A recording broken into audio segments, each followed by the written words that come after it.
बात राणा सांगा की। समाजवादी पार्टी के सांसद के बयान के बाद उठा तूफान थमने की बजाय और तेज हो गया है। राजपूत समाज ने बयान को अपमान से जोड़ दिया, लेकिन सांसद रामजी लाल आज भी अपने बयान पर कायम रहे। आगरा में उनके घर पर हमले के बाद अब रामजी लाल सुमन के खिलाफ करोड़ों के इनाम का ऐलान भी हो रहा है, तो दूसरी ओर अपने सांसद के खिलाफ उठी आवाज को समाजवादी पार्टी दलितों के खिलाफ अत्याचार बता रही है।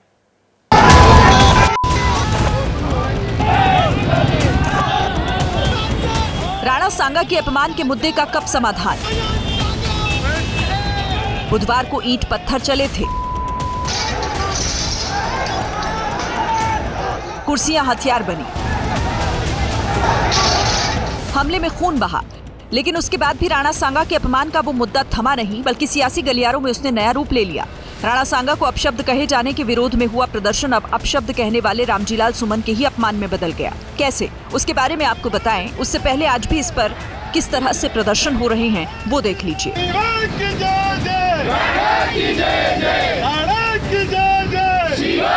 पहली तस्वीर राजस्थान के उदयपुर की है। वहां राष्ट्रीय राजपूत करनी सेना के लोग रामजी लाल सुमन के खिलाफ प्रदर्शन कर रहे हैं, तो दूसरी तस्वीर भीलवाड़ा की है, जहां राजपूत समाज सड़क पर उतरकर गुस्से का इजहार कर रहा है।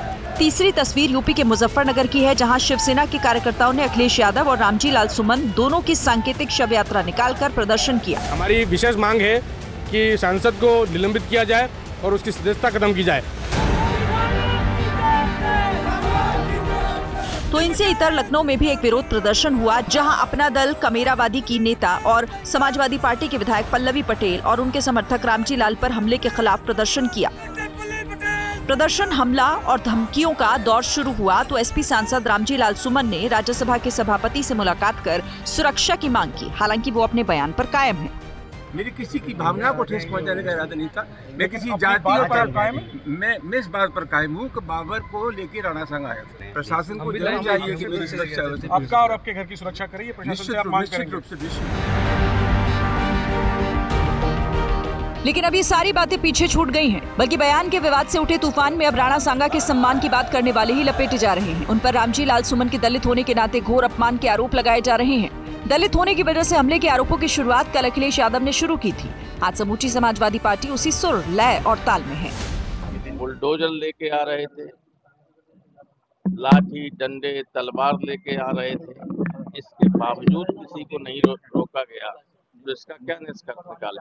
वहाँ आगरा में उनकी प्रेजेंस थी और उनकी प्रेजेंस के रहते इस तरह की बड़ी घटना हो जाए, ये जंगल राज है, अनुसूचित जाति के लोगों के अपमान है।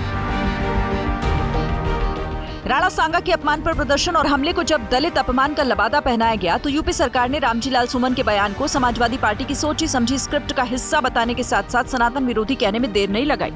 ये तो सोची समझी रणनीति के तहत हो रहा है, क्योंकि रामजी लाल सुमन जी पुराने नेता हैं। उन्होंने सदन में कभी ऐसे बयान नहीं दिए।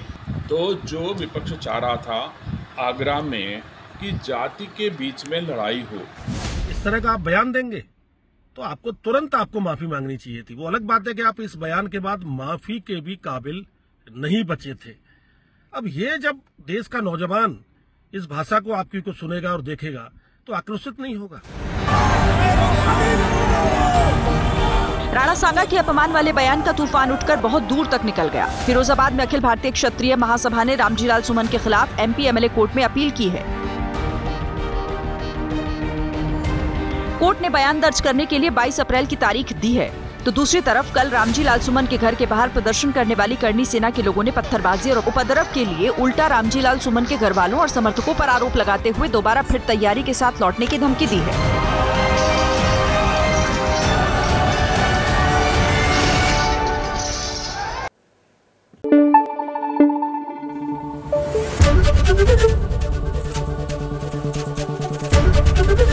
एबीपी न्यूज आपको रखे आगे।